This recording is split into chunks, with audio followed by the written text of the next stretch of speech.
Ako ang puno, kayo ang bunga. Mapayapang araw ng Miyerkules, kapanalig.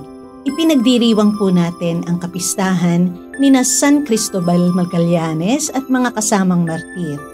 Ito po si Sister Rose Agtarap ng Daughters of St. Paul para sa mabuting balita. Pagnilayan po natin ang Ebanghelyo ayon kay San Juan.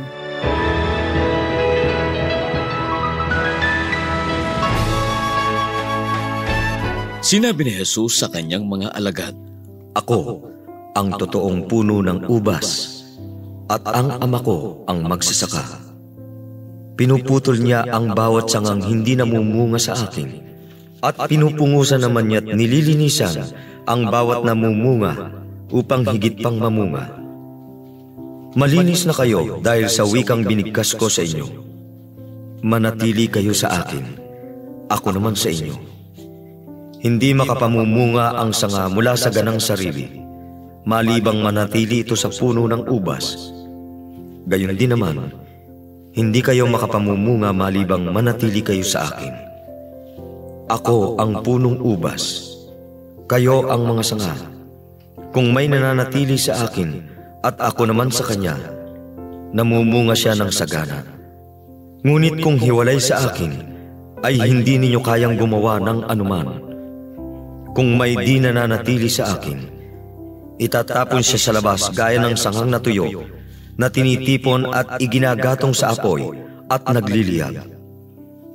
Kung mananatili kayo sa akin at mananatili naman sa inyo ang aking mga salita, hilingin ninyo ang anumang loobin ninyo at gagawin ko para sa inyo.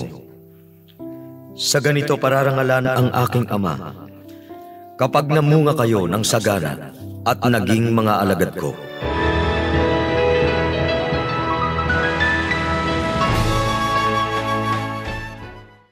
Ikaluluwalhati ng aking Ama na kayo ay mamunga ng sagana.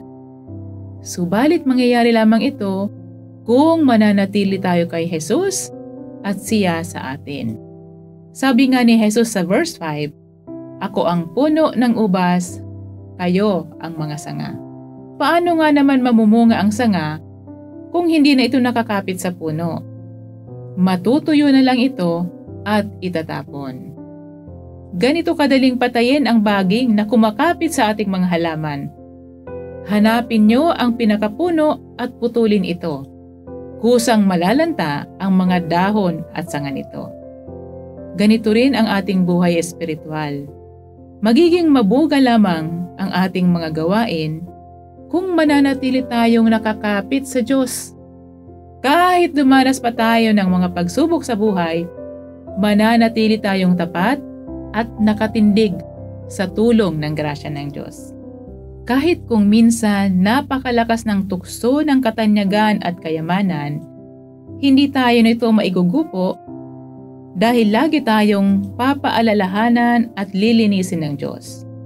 Kaya kapanalig, huwag kang magtaka kung bakit dumaranas pa rin tayo ng mga pagsubok kahit naglilingkod sa Diyos.